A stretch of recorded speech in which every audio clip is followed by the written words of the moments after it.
जब आप एक लक्ष्य को तय कर लें जीवन में तो कभी फिर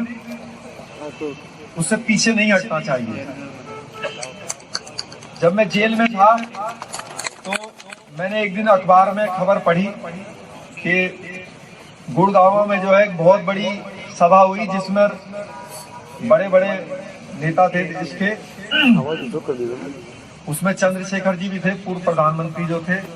और भी कई नेता थे। उन्होंने ये आह्वान किया कि भाई हम जो अफगानिस्तान में सम्राट पृथ्वीराज चौहान की समाधि के साथ जो बेइज्जती होती है उसको वापस लाने के लिए जो है एक आंदोलन करेंगे। उसके कुछ समय के बाद जो आरएसएस है, मैंने उनका एक बयान पढ़ा अखबार में, ये 2003 के आसपास की बात है, कि अगर हमारे आखिरी हिंदू सम्राट की समाधि के साथ ऐसे ही बेइज्जती करी गई तो फिर हम अजमेर शरीफ में जो है ख्वाजा जी की दरगाह पर जो है आंदोलन करेंगे। मैं जब जेल में ये खबरें पढ़ी तो मुझे वो शायद अब देश के दूसरे लोग जो है उसको पूरा करेंगे, लेकिन थोड़े समय के बाद जो है वो उसमें ठंडे बस्ते में डाल दी गई या फिर उसमें कोई प्रोग्रेस मुझे होती दिखी नहीं। मेरे साथ जिस वार्ड में मैं रहता था जेल के अंदर, अधिकतर जहां पर मैंने अपने जीवन के करीब 13 साल से ज्यादा ही गुजारे हैं,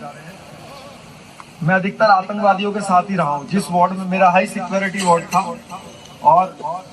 जितने भी आप देश में आतंकवादियों के नाम सुनते हैं वो सब हमारे अगल बगल में ही रहते थे। उनसे कभी मेरे विचार नहीं बने और हमेशा लड़ाइयां भी होती रही।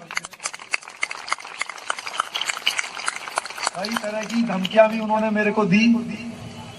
लेकिन हमने कभी ना इससे डरे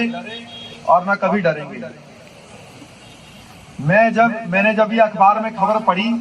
तो मेरे साथ 2 तालिबानी टेररिस्ट थे, ताजा खान और गयूर खान। मैंने उनको जब बताया कि भाई ऐसे ऐसे आपके देश में हमारे हिंदू सम्राट के साथ ऐसे होता है तो इसको मैं लेकर आऊंगा वहां से, ऐसा मैंने अपनी इच्छा उनके सामने जब जाहिर करी तो वो लोग हंसने लगे और उन्होंने मुझसे हंस के कहा कि ऐसा हिंदुस्तान में कोई पैदा नहीं हुआ जो अफगानिस्तान जाएगा,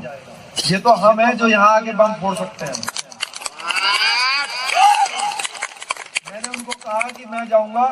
तो वो मुझ पर हंसने लगे। जब मैं तारीखों पर जाता था कोर्ट में, जब मैंने एक बार और लेकर आना है मेरे को, तो मैं जब पुलिस वालों से इस बारे में बातचीत करता था कि भाई ऐसे ऐसे क्या वहां जाया जा सकता है तो उसके क्या परिणाम होंगे, तो लोग मुझ पर हंसते थे और बोलते थे कि जिस जेल में तू है आज तक कोई अच्छा नहीं वहां से जा पाया, तुम तो किस खेत की मूली हो।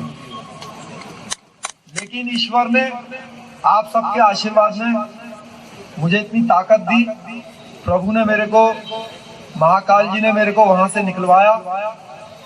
उस तिहाड़ जेल से भी निकलवाया, पासपोर्ट भी बनवाया, वीजा भी दिलवाया। बहुत समस्याएं, शारीरिक, मानसिक, आर्थिक, हर तरह की समस्याओं से भी मेरे को जीत दिलवाई और सफलतापूर्वक वो कार्य करवाया जो प्रभु ने मेरे को, मैं उसका बहुत धन्यवाद हूं कि मेरे हाथों से लिखा हुआ था। तो मैं सिर्फ यही सबसे प्रार्थना करता हूं अपने युवा भाइयों से, बहनों से, कि जब आप एक संकल्प ले लें, पहले उस पर एक विचार कर लें, सलाह कर लें, लेकिन जब एक बार ले लें तो फिर अपने कदम एक क्षत्रिय होने के नाते कभी पीछे ना हटाएं।